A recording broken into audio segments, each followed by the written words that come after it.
maybe your parent isn't who you think it is. And that is when it finally hit. Half an hour, 45 minutes later, it finally dawned on me that maybe what's going on here is that my dad is not my father.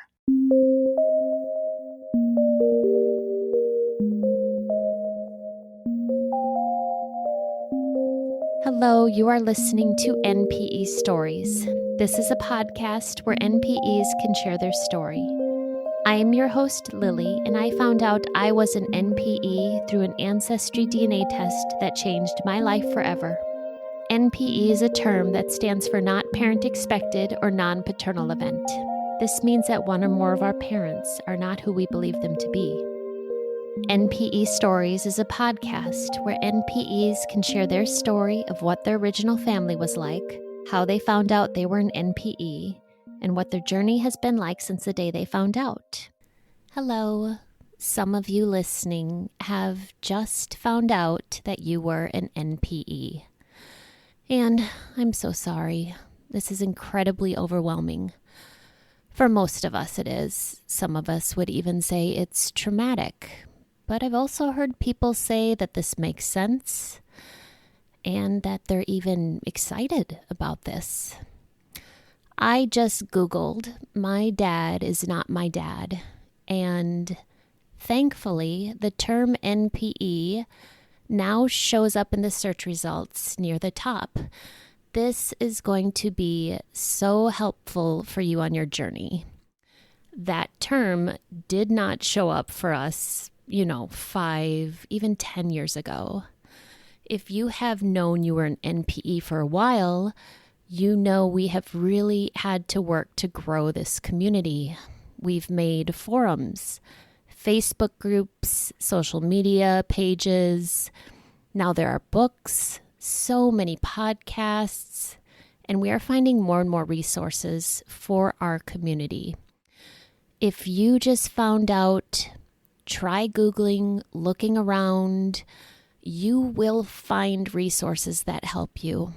I also love the Right to Know website and Severance website. There's articles on the Severance magazine online that are very helpful. And the Right to Know page, I'll put the link for the podcast down below. They have started to compile resources. Do you know there are now 29 podcasts that are somehow related to being an NPE or DNA surprises or for our assisted reproductive community or even the adoptee community? So we are growing and growing, and there are more resources available. I'm sorry for what you are going through if you just found out, but know that you are not alone. So feel your feelings, keep listening, keep reading, and I'm thinking of you. Thanks for tuning in today. Welcome to episode 238. Today I'm speaking with Mark. Hi, Mark. Hi, Lily. Hi, how's your weekend going? Not too bad. It's a little dreary. We've had some schizophrenic weather here in Kansas City. It'd be 80 degrees one day and then, wintry mix the next. It's been decent this weekend, at least. Oh, nice. Okay, so Kansas City, you consider yourself a Midwesterner then, just like me? Is that? I do. That's right. Well, thank you so much for setting time aside to do this today. Well, thank you. I appreciate the forum you give to NPEs to tell their stories. Oh, thank you. Well, let's go ahead and get into your story today. So, Mark, you know how this works. Why don't you start with your family of origin and a little bit about what your childhood was like, and we'll take it from there. Okay. My story starts on the East Coast in New Bedford, Massachusetts, which is on the South Coast. My dad, I'll refer to him, my birth certificate father is my dad. My dad's family is Polish. His parents came over from Poland in the late 1800s. He was born in the mid-30s. He was the youngest of 7 siblings, I think 6 of whom lived to adulthood. When he was a teenager, his father left. He took up with another woman and left the family. So my dad had to drop out of school to work to help support the family. He got his GED, but he never went to college, which frankly is unfortunate. He was very smart, had a very analytical mind. I think he would have made a great engineer or something like that. But he never had either the resources or drive or whatever to do that. He had some various jobs over time. He was in the Army for a couple of years before he finally settled on a career in purchasing. He was a purchasing agent for various companies, a job I don't think he ever really enjoyed. My mom, her family is Portuguese. She was the product of a fling that her mother had with an older man who was married, separated, divorced. It's kind of hard. I'm not a little fuzzy as to exactly what his status was at the time. There was a hastily arranged marriage about 5 months before my mom was born in the mid 1940s. Her parents were together for about a year and a half before they separated. I don't think my mother's childhood was particularly happy. Her mother was a difficult woman. I don't think she ever really wanted to have kids, in all candor. And I think she kind of took that out a little bit on my mom. But my mom did have a good support system. She had an aunt and uncle she was very close to. She had another aunt and uncle who had 4 daughters, and they were all of similar age, and they all kind of grew up together. My parents met in the mid 60s, and they got married in 1967. I don't think the families were necessarily wild about it. These were the days that, New Bedford was kind of an ethnic place, maybe still is. And in those days, a Polish guy was supposed to marry a Polish girl, and a Portuguese girl was supposed to marry a Portuguese guy. And that didn't happen. So I think there was some tension as far as that went. But they got married. I came along in 1972. My little sister came along in 1977. In 1979, we moved to the Midwest, to small town Missouri. My dad got a job out in the Midwest. For your listeners who may be too young, the late 70s was a very difficult time economically, a lot of unemployment and inflation and all that. And so his company, the company he worked for, went under. He found a job in the Midwest, and we moved out there. My childhood was pretty normal. I had a pretty basic small town, middle class, lower middle class upbringing. I've listened to practically all of your episodes. I've listened to episodes of DNA Surprises, Alexis Oursalt. Both your shows have been very helpful during this process. But it seems that maybe 90% of your guests tell the same story about feeling different or disconnected or out of place. They looked different. They felt different. Comments about being the milkman's kid, right? I never once felt that, ever. I never felt out of place. I never felt different. I always felt loved and supported. I look like my mother, which I never thought was odd, and nobody else ever commented about it, at least didn't comment about it to me, that it was strange. I know plenty of people who, they favor one parent or the other and how they look. So I never felt any of that. I never thought that my parents got along particularly well. There was always this underlying tension, which I understand now, knowing what I know. But at the time, I thought it had to do with money. My dad was 11 years older than my mother, and he was a very old-fashioned guy. He thought that he was the one who ought to be the breadwinner, and my mother shouldn't work. The problem was he never really made enough money in his jobs to do the kind of things that my parents wanted to do. And so I think that caused some problems, and it caused some sniping between the two. And I think they kind of treated each other shabbily at times. From a very early age, they would both come to me and complain about the other, which always was a tough spot to be in.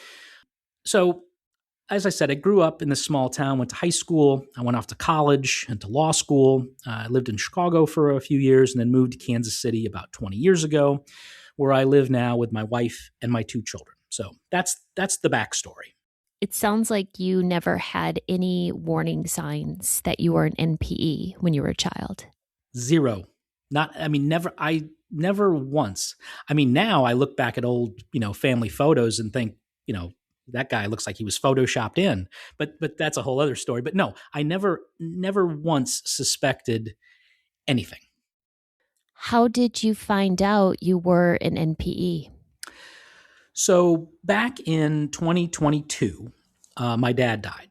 He was almost 90. He had been in remarkably good health virtually his entire life, up until about the last year of his life. He started to slow down. He'd broken his kneecap and had a hard time recovering from it, and had a cough he couldn't shake, etc.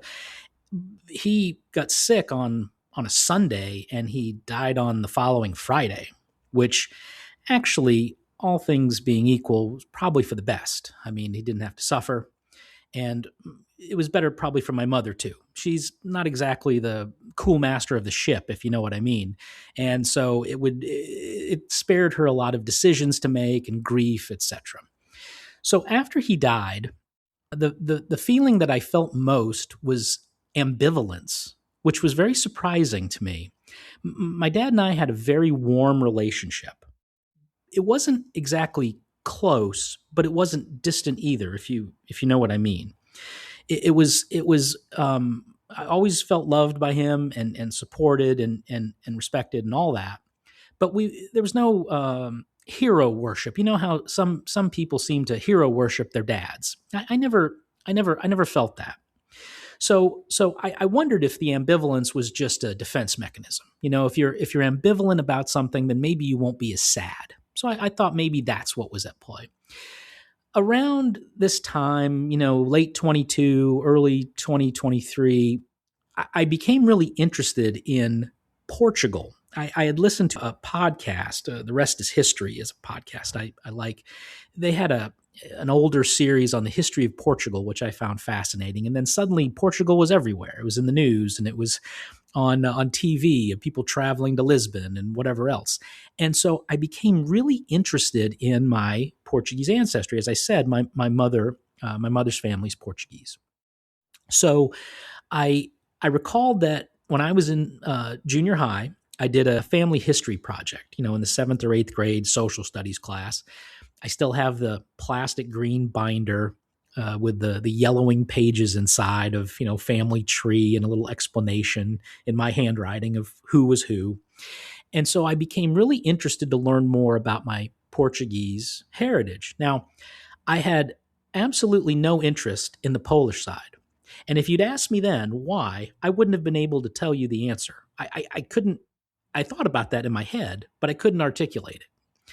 So I decided to take an ancestry DNA test to find out about where in Portugal my ancestors were from, and are there people still there, and to learn more about, matches that might be out there, etc. I sent away for it in early 2024. I took it in the spring. I got the results back in the summer. It was June 24th, 2024 to be exact. My family was on vacation. We were down in South Texas at the beach, and it was late in the afternoon. We'd gone to the beach that day, so everyone was showering and changing, getting ready to go out to dinner. I got the notification, an email, and a text that my results were in.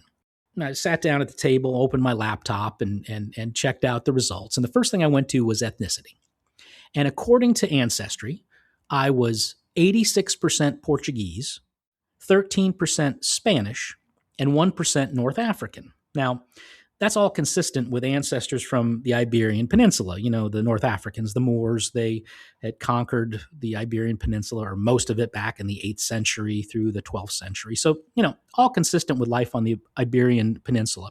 And I thought, wow, like that's amazing. And I saw that, on the Portuguese side, that I had strong ties to the islands of Madeira and the Azores, which are Portuguese autonomous regions. The Madeira is off the coast of Morocco, and the Azores are further west out in the Atlantic. And I thought, well, that's weird, because my mother had always told me that her family was from the mainland, from continental Portugal on the Iberian Peninsula. It took me probably, I don't know, 2, 3, 4, 5 minutes after looking at this and thinking this is very interesting to suddenly realize, hey, wait a minute, this can't be right. If you get 50% of your DNA from each parent, how on earth could I be 100% Portuguese? That doesn't make any sense. So I went to the matches next.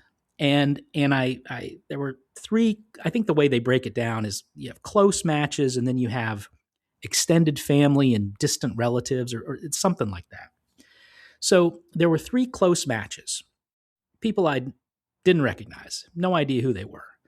And I started scrolling down the list, and I didn't recognize anybody.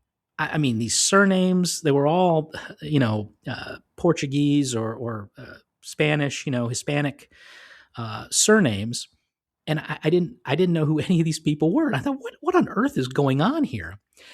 I then remembered that I have two Facebook friends who are in Ancestry. I had signed up for an Ancestry account years ago, maybe, I don't know, 10 or 12 years ago, because I wanted to, search, use their search engine or maybe start a family tree, but I didn't do much with it. But I signed up a long time ago.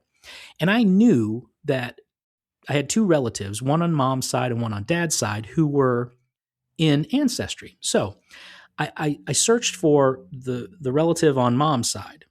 And sure enough, there he was. He was in my matches. He's a third or fourth cousin. I thought, okay, well, I felt a little better. But then I searched for the match on my dad's side.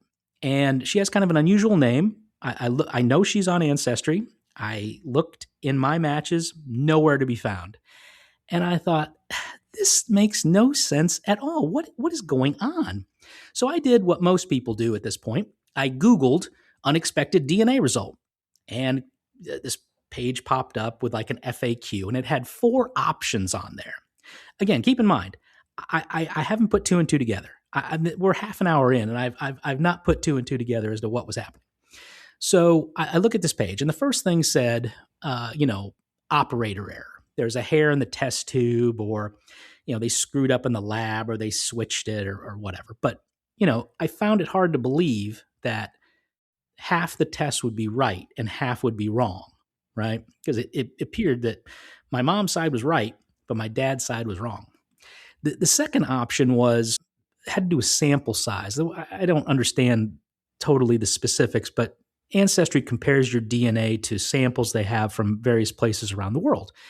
And it turned out, doing a little digging, that they actually had more samples from Poland than they did from Portugal. And I thought, okay, well, that doesn't make a lot of sense. The third one was, well, maybe your parents' ethnicity is not what you think. Is it possible that my dad was a Portuguese orphan adopted by Polish parents? Well, the problem there is that he looked just like his siblings. And I realized something for the very first time. I had never once thought about this before, but I realized that every male on my dad's side of the family looked alike, except me. My dad and his dad, and my dad's brother, and my dad had 2 sisters who had male children, so my dad's nephews.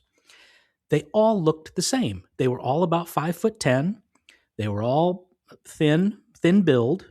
They had long, thin faces, full heads of hair, and kind of prominent noses. I don't look like that at all.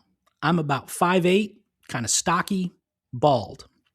And so I had never once thought about that. And then I looked at number 4 on the list, and it said, maybe your parent isn't who you think it is. And that is when it finally hit. Half an hour, 45 minutes later, it finally dawned on me that maybe what's going on here is that my dad is not my father. And I kind of blew my mind. Like, I can't believe this. This is nuts. How can this possibly be? So, at that point, my wife was there, and I showed her the results. I said, hey, take a look at this for a second. I showed her the ethnicity, and she's like, wow. She's like, you're really Portuguese. You're really Iberian. And I said, yeah. And she kind of looked through the matches, and she said, well, who are all these people? I said, I have no idea. And after a couple minutes, I said, don't you see something strange here? And she said, well, wait a minute. How can this be right if your dad's Polish? And I'm like, exactly. And she's like, what are you trying to say? I'm like, what do you think this is telling us? And she's like, no, that can't be. And I said, well, I don't know any other explanation. Are you familiar, Lily, with a term Occam's razor? Have you ever heard of that?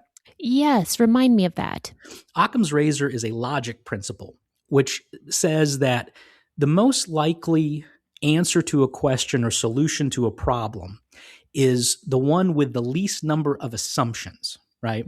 Yep. The classic example has something to do with, if you hear hoofbeats coming down the road and you can't see the animal, it's more likely to be a horse than a zebra, right? Because you have to assume, if it's a zebra, you have to assume that a zebra escaped from the zoo or a truck overturned with zebras in the back, whereas horses are fairly ubiquitous, right? Yeah. Well, the most plausible explanation with the least number of assumptions to what was going on here is that my biological father is some Portuguese guy. And so, I said that to my wife, and she's like, I can't believe this. How can that be? And I said, well, I wish I knew.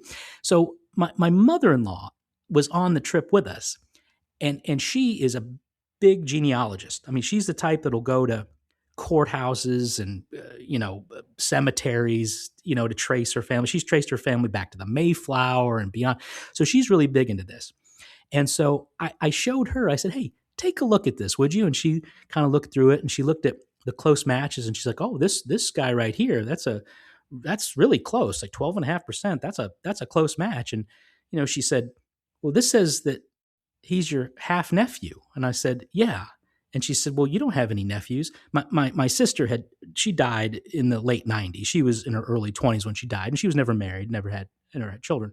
So I don't have any, didn't have any nieces or nephews from my side. And she's like, well, how can that be? And I said, well, what do you think? She said, no, that can't be. And so, we kind of went through this thing. So the next couple months I spent trying to figure out who my biological father was, if I could. I was operating under the premise that, as I said, my biological father is some Portuguese guy. So I searched through the matches, the family trees. I went down rabbit holes of obituaries and Facebook and every source you can imagine, trying to figure it out. So I had identified maybe 3 or 4 people who were possibilities, and I ruled out a couple, and I finally settled on one, the prime suspect, who we will call Tony. I figured it out because one of these matches, the half nephew, and another match who was a second cousin, I was able to figure out where he fit in the 2 family trees, and they would only make sense if he was my biological father. So I did as much research as I could on this guy. What I figured out at the time was that he was born in the mid-30s, same year as my dad. He was born, raised, lived, and died in the same place we were from, New Bedford, Massachusetts. He got married in the mid-50s and had 3 children in the early 60s, a boy and 2 girls. And I figured out that 2 of the 3 were still living. One of the daughters had died, and so there was a boy and a girl who were still alive. The girl, the woman's name, who would be my half sister, would be Barbara, and the guy's name is, wait for it, also Mark. Yes. So he appeared. I sent away for like divorce records and court records. Just trying to grasping at straws here to figure something out. And he and his wife they separated in 1971, which would have been the year I was conceived, and they divorced in the year I was born, 1972. Again, that's awfully coincidental.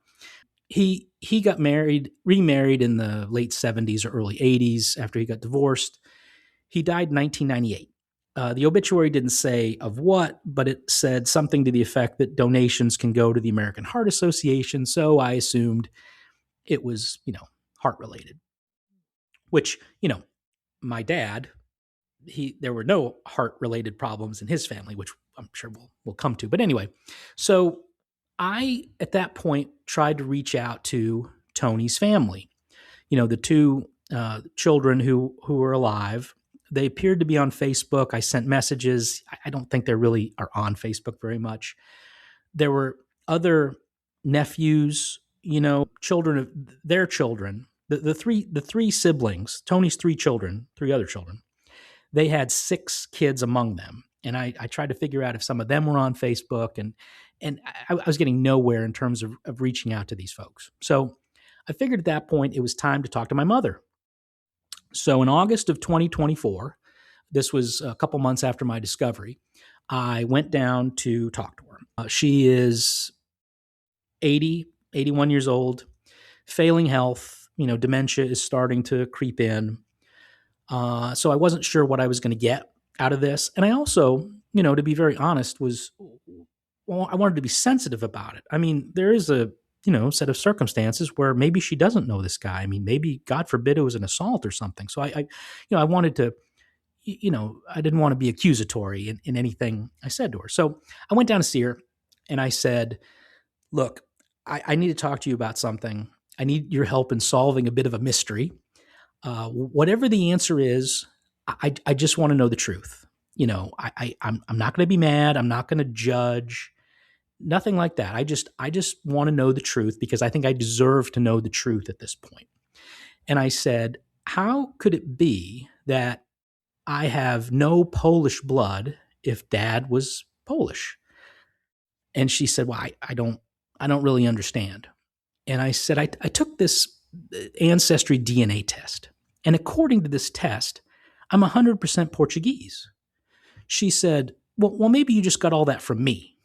I said, well, that's not really how DNA works. You don't get random amounts from one parent or another. It's pretty much a 50-50 proposition. She said, well, I don't know. That doesn't make any sense to me either. Maybe the test is wrong. I said, well, it could be wrong, but it seems to have your half right, but Dad's half is the one that doesn't match up. So I finally said to her, back in New Bedford in the early 1970s, did you know this guy named Tony? And she said, yes. I said, who was he? She said, he was a friend of mine. I said, how did you know him? She said that he and her mother, my grandmother, worked together. Tony was an auto mechanic who worked at a service station, auto parts store, and my grandmother was the bookkeeper there. I said, did you have any sort of relationship with him? She said, he and I dated before your dad and I got married. Now, I will point out that I already knew at this point that Tony got married in the mid-50s when my mom was like 11, and that was unlikely. And if they dated before she got married, he would have been married. But at any rate, and she said, she kind of threw up her hands and she said, what's Tony have to do with all this? Why are you bringing him up? I said, I have reason to believe that Tony is my biological father. And she said, no. She said, that can't be. She said, no, that's your dad is your dad. That can't be. I said, okay. I said, remember, I'm not going to be mad. I'm not going to judge. I just want to know the truth. And at that point, she said, well, Tony and I had an affair, but it was over a long time before you came around. I said, okay, we've now gone from friend to date to affair. So we're moving in the right direction here, it sounds like. I said, well, when did it, and she was fuzzy on numbers. She didn't remember, couldn't articulate exactly what that looked like. And at that point, she said, you don't believe me, do you? And you don't love me, do you? And so we kind of went through this for about half an hour, just going in circles, going all around the barn about this. And finally, after half hour, 45 minutes, I said, okay, look, I think we need to end this conversation. I said, again, you have no reason to lie to me. I just want to know the truth. We'll just have to keep it as, it'll still be a mystery for the time being. So I left. About a week later, I was on the phone with her talking about something else. Completely out of the blue, she said, oh, by the way, on this Tony thing, she said, your dad took a blood test in the hospital which showed that you were his kid. So I don't want to hear any more about this Tony stuff. And I said, well, hold on a second, Mom. We've now gone from friend to date to affair that was over well in advance to you might have been with him at such time that there was some question as to who the father was. And she said, well, I always knew it was your dad. And I said, well, then why did you take a test? And she said, just to be sure. I said, well, what kind of test was it? What was this test? She didn't know. She couldn't remember. I'm dubious about this. Just to be honest, I don't think paternity tests were very common back in the early 70s. And if they did take a paternity test, it clearly was wrong because Yeah. of what is shown now. And I do wonder whether it was like a blood type test, like to see if the blood types were compatible. Well, Yeah. my dad was the universal donor. So his blood type was compatible with everybody's. I mean, his blood type would have been compatible with yours. Doesn't make him your father, Yeah. Yeah. So I thought, okay. And so, I kind of dropped it. And I figured at that point I wasn't going to get very far with her. She's not a very good liar. She has no poker face.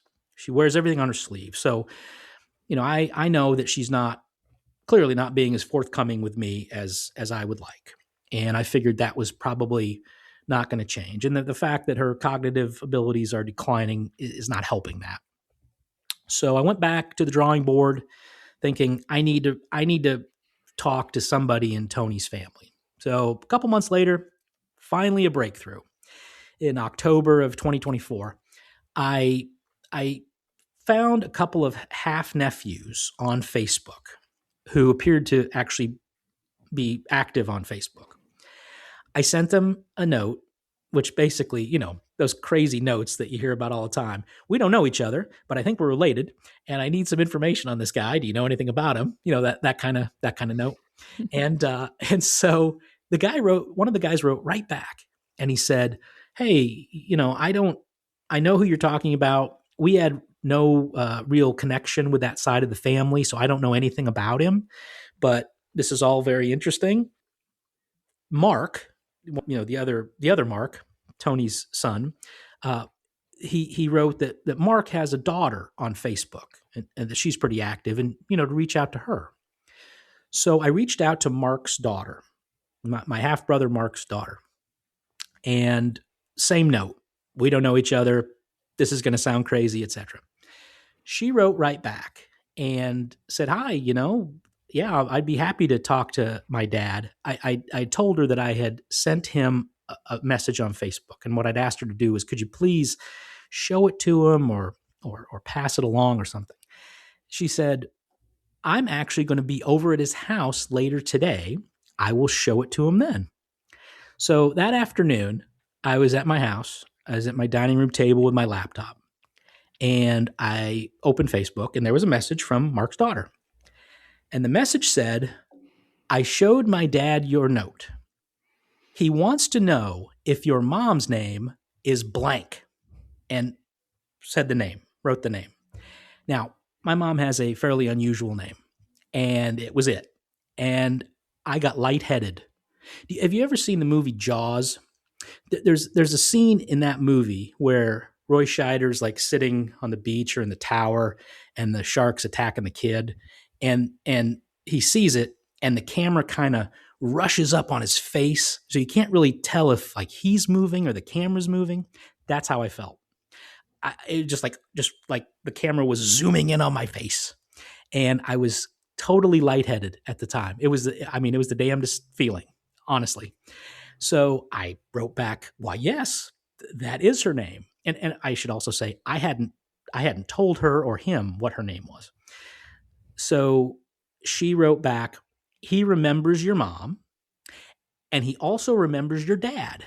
Well, now it's getting really weird. So I said, "This is unbelievable." She wrote back that, "Here's his number. He wants you to call him." I said, "I will call him tomorrow." I just was not prepared to just call him up and talk about this at the time. So the next day I called him up and introduced myself. And the very first thing he said to me was, "So you exist after all?" And I laughed and I said, "What do you mean?" And he said that after his parents divorced, they lived with mom, but they would see Tony on the weekends. So they would come home from being with Tony, and the divorce was pretty acrimonious.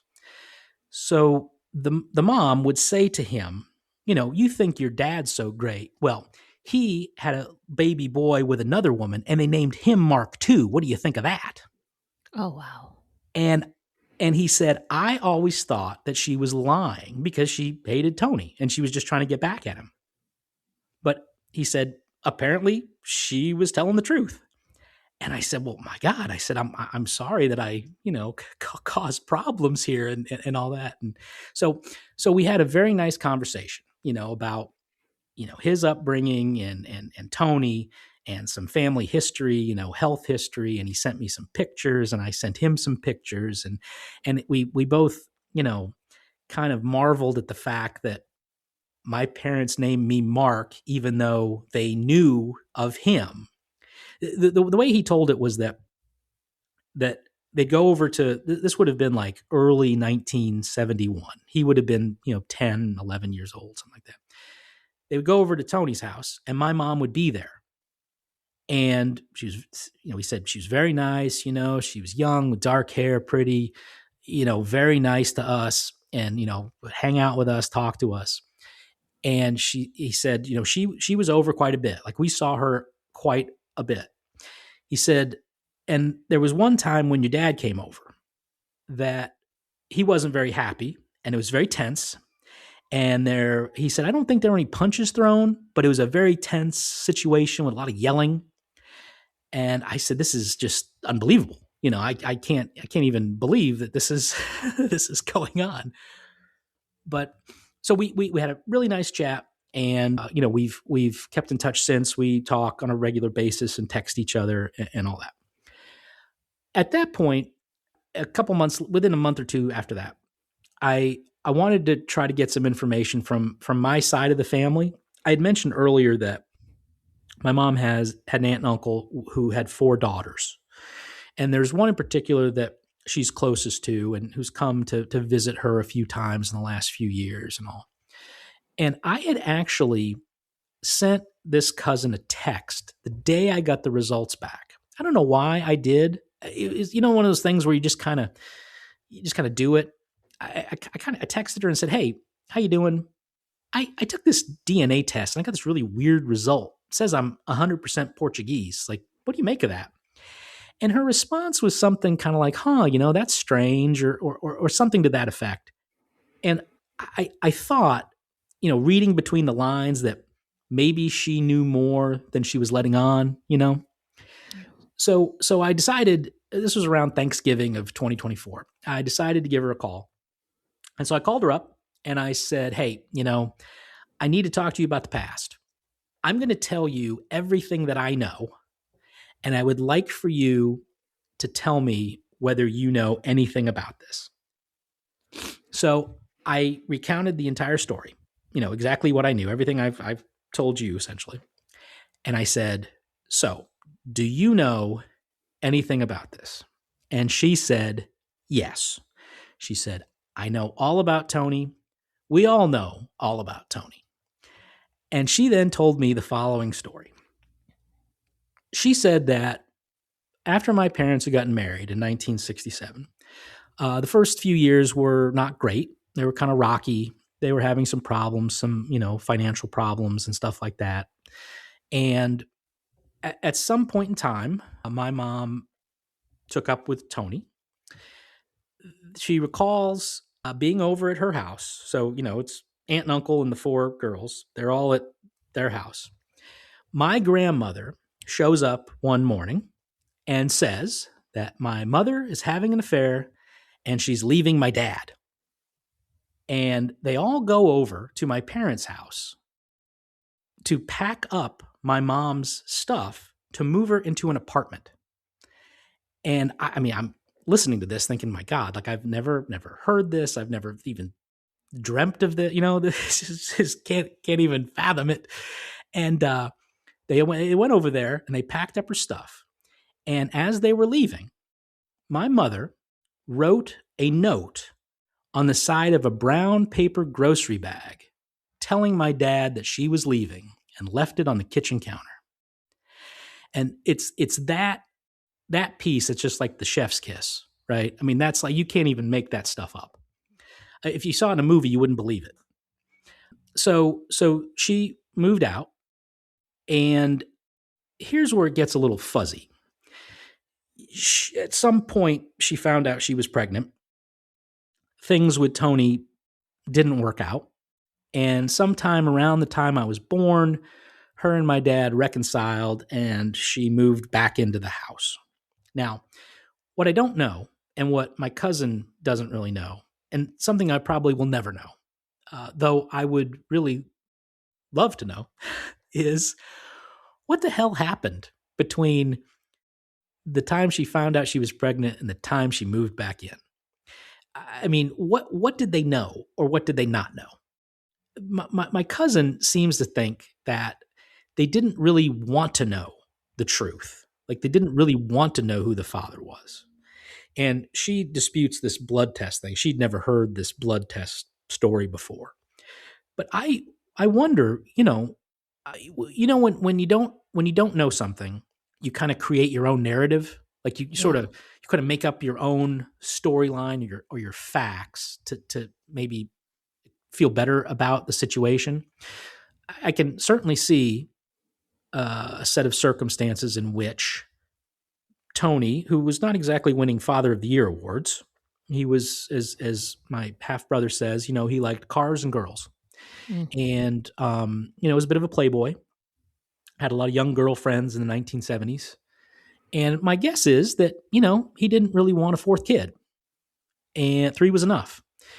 And at that point, my mom was kind of stuck. She could have raised me as a single parent, though I think that would have been difficult. But at some point, it worked out with my dad. Now, I don't know what she knew. I don't know what she told him or what he thought. But I would just really love to know that. I have to say that it's a situation where it kind of worked out for the best for me. I mean, if she'd end up with Tony, I think it would have been wholly, unstable. I don't think it would have lasted. If she'd been a single parent, I think that would have been hard, even though there was some support systems with the cousins and aunt and uncles and stuff. So, I ended up in the most stable situation. My dad was a kind and decent guy, and I had the most stability as far as that goes. But I just wish that I knew what transpired and how that all worked. So the last piece of that is, finally a couple months ago, I finally got in touch with my half sister Barbara. I couldn't. She was on Ancestry and on Facebook, but didn't really use them. I actually sent her a letter. I Googled her address, and I had my fingers crossed it was right. I sent her a letter, and she texted me, because I'd put my number in there, and she texted me and said, "Are you okay?" And I said, "Well, what do you mean?" She said, "Well, a discovery like this, I can imagine where it would just potentially knock you for a loop. Are you okay?" Oh. And yeah, it was very sweet. And I said, "Well, the whole thing's really weird. I mean, I haven't fully processed it, and I don't know what to make of it, but I'm okay. I'm not, all things considered, I'm okay." And so we talked, and we talk on a regular basis, and text and all that stuff. And so it's been good, getting to know both Mark and Barbara, and, we've exchanged pictures, and they've filled me in on, on health stuff and all that. So that's been a really good development out of this. Can I ask a question about your half siblings? Sure. So it sounds like your brother, also named Mark, your half brother, so you exist after all. He had heard about you in childhood. Had Barbara, your half sister, heard about you as well? She did. And the story that she tells, I'm glad you asked that, because the story she tells is actually even more unbelievable. If this is true, if her memory is correct, then it really puts a whole new gloss on it. But she thinks that she would have been about 10 years old at the time that I was born. Mark would have been 11, I think. Barbara's recollection is that her and Tony actually went over to see me as a baby, and she may have Wow. held me as a baby. Now, Wow. I said, you've got to be kidding. Like, how is that possible? The sister who died, the other sibling, Beth, she died in 2017. And and the mother told Barbara that that I looked like Beth. And so when Tony and Barbara were coming over to see me, as Barbara tells it, Tony said, "We're going over to see this baby." And Barbara said, "Oh, the baby who looks like Beth?" And Tony apparently, flipped out. Like, "Don't say Wow. that. That's not true, whatever." And so Barbara's recollection is that they went over to see me as a baby, and she held me as a baby. I I mean, again, that would be stuff for the cinema, stuff for the movies if that Yeah. that This was the is case. wild. Yeah, Yeah. I mean, it really is. It really is. So many people knew about you or knew so much more than you did.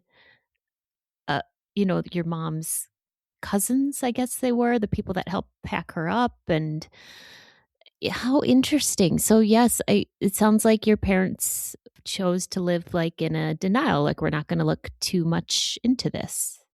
That's what it seemed like. My cousin says that they didn't think much of it because they thought I looked like one of my mom's uncles, which doesn't make any sense because if I looked like my mom's side, what would that have to do with my dad's side? I didn't quite understand that, but she really thinks that my dad at the time, he would have been 30, 38 when I was born. So, it could have been last chance to have a family. I mean, he clearly loved my mother despite everything.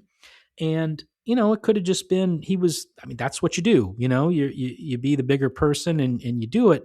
Now, if he if they really thought that I was his, as I got older, it would seemingly occur to them that I looked a lot like Tony, not my dad. I mean, I've seen pictures of Tony, and he and I are about the same build, same facial features, bald. At some point, you would think they would have seen how that I wasn't 5'10" and thin like my dad or all of the males on his family, and at least wondered, hey, what the hell's going on here? Yeah. I would really love to know what that looked like. And I've considered, my mom still has some friends who, were around at that time that I've considered reaching out to and saying, "Hey, can you please tell me what was going on? What happened?"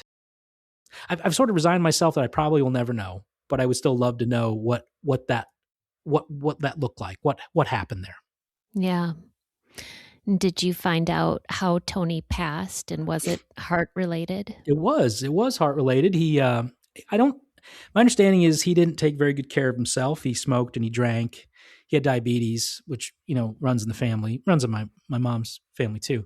But he had a heart attack and then had bypass surgery. And I don't think he necessarily uh, took care of himself after that. And so he was fairly young when he died. And that was the thing about when I was talking to my mother about it. I said, well, the reason it's important to know this is for the health stuff. And she said, "Well, what do you mean?" And I said, "Well, I've been operating under certain assumptions for 50 plus years about my health that are now 50% wrong." I mean, as I mentioned, my dad's health was really good up until the last year of his life. I mean, there were a few blips, but heart disease didn't run in the family, cancer didn't run in the family, none of that stuff. Tony's family, there's a history of heart disease, and so that's something to be aware of. Addiction runs in the family, which is something of a concern, with me and my kids now. Yeah. Yeah. But on the heart stuff, I actually, when I was in my early 40s, I had a bout of AFib, atrial fibrillation, totally out of the blue. I kind of shocking because I thought, well, what is going on here? Heart disease or heart problems don't run in the family. And I got treated for it and it was fine. And I've had one episode since, but I've actually had a cardiologist since then. And I've been doing, taking heart related medicines and stuff. So it was actually kind of a silver lining that happened, because if it hadn't, then maybe I wouldn't have been doing things for heart health that I should have been doing in light of family history. Right. Yeah, right. Absolutely. Have you had that strange doctor's appointment yet where you have to change your medical half your medical history? I have. I went from, before this bout of AFib, I basically had, a doctor and a dentist and an eye doctor. Now I got like 6 doctors. I got a Mhm. cardiologist and I have a sleep doctor and all this stuff. It's tough Yep. getting old. Stay young, Lily. Stay young. No, no, I'm right there with you. So at my cardiologist's office, my cardiologist is a very serious guy. And so the nurse, came in first and was updating information and said, "Are there any changes in your health history?" I said, "Well, actually, there are." And I said, "I have recently learned that my dad is not my biological father." And he said, "Oh, okay." And I said, "So you can cut out, these things, but you should add that, heart disease is now a concern, and addiction, and, diabetes." Okay. So the doctor comes in, examines me, and, he's checking me out, and he says, "I understand there's a change in health history." And I said, "Yeah." I said, I've learned that my dad is not my biological father." And he said, "Were you adopted or donor conceived?" And I said, "No, I was the product of an affair." He said, "Huh." He said, "70s, free love and all that." I said, "Yeah, free love and all that," which about the funniest thing I've ever heard him say. Most levity I've ever heard from him. But Yep. I've had that conversation now with multiple doctors' offices. Yep. And you don't seem like the sort of person that would cry, but we were just talking about that at a conference. Apparently, a lot of NPEs kind of break down and cry, or so I learned during that, when you have to go in and kind of explain it. I guess it's an emotional period for I could people. I could absolutely see why it would be. I did not. Yeah. I mean, I didn't, but I can totally see why that would be, because you're kind of explaining it to a stranger and it kind of hits you, because Yeah. the health part is really the most serious part of it when Yeah. you get down to it, because how many conditions, medical conditions, are hereditary. And when you've been operating for, I mean, I'm 54 years old, you've been operating that long, assuming is going one way, and now there are all these new things that you have to take into account. I mean, that's kind of scary. Yeah. Oh, yeah. Mark, have you found anything helpful in dealing with all of this, in investigating all of this? Well, I think the most helpful things have been your podcast and Alexis's podcast. I've listened to virtually all the episodes, and it is interesting how few men seem to come on. And I don't know what the numbers are in terms of men versus women NPEs. I'm guessing that fewer men come on because they don't maybe feel as comfortable telling their stories. Although I could be wrong about that, but that's my guess. But those have been very helpful. Talking it through, with my wife's been very helpful. We, every time I learn something, we were usually out on a walk with our dog, and I'll, tell her, "Well, here's what I've learned today," or here's what my brother Mark has to say. And, it's all been, she's been very helpful in terms of that. But there are some days, it's weird. There are some days where I don't think about it at all, and other days where it's just like, "Oh my God, like this is nuts. I can't believe I'm in the middle of this." And I've told a handful of people, friends. I've told a handful about it, that I'll preface it by saying, "Hey, you want to hear a crazy story?" And got to tell it. But one of the things, as I was talking through it with somebody one day, one of the things I said was, as weird as it is, one of the feelings I have is I have to, at least in part, be thankful for how it worked out. I mean, I wouldn't exist otherwise if not for all this. You know, if my parents had had kids according to plan, some other Mark would be walking around or whatever, you know? I mean, I wouldn't exist. My kids wouldn't exist. So it's kind of the accidental nature of it. I'm thankful to some extent that it worked out that way so that I'm here. After I said it, I thought, God, that's kind of a weird thing to say. Thankful that all this weird stuff happened, but you know, otherwise I wouldn't be here. So in that sense, I'm thankful. I would love to know more of the truth. You know, the relationship with my mother is strained because of this. It doesn't help, as I mentioned. She, you know, she's in cognitive decline, and that makes things harder too. Just trying to navigate that on a day to day basis. But I've it's come up from time to time. I was there at her house. I don't know, 3 weeks ago, and I made a comment about going to the cardiologist and taking a new heart medicine. And I said, well, you know, got Tony to thank for that. And she said, well, what do you mean? And I said, well, because heart disease runs in his family. And then it kind of like, she kind of revisited it all in her head about, oh yeah, like, you know about that. And, you know, she got real quiet then, you know, didn't say much after that. So it's been hard navigating it with her. Although I just wish she would kind of come clean and tell me, you know, tell me what she knows. Oh, yeah, absolutely. Mark, if people wanted to get in touch with you, know more about your story, ask you a question, could they do that? Sure. They can reach out by email, Mark the NPE, MarkThenpe @gmail.com. Oh, I love it. Easy. Very, very easy.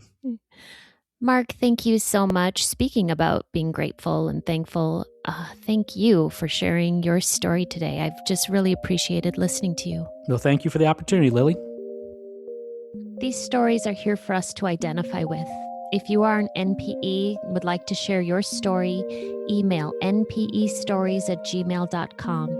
You do not have to give any identifying information. If you are an NPE and would like to share your story, I'd like to hear from you.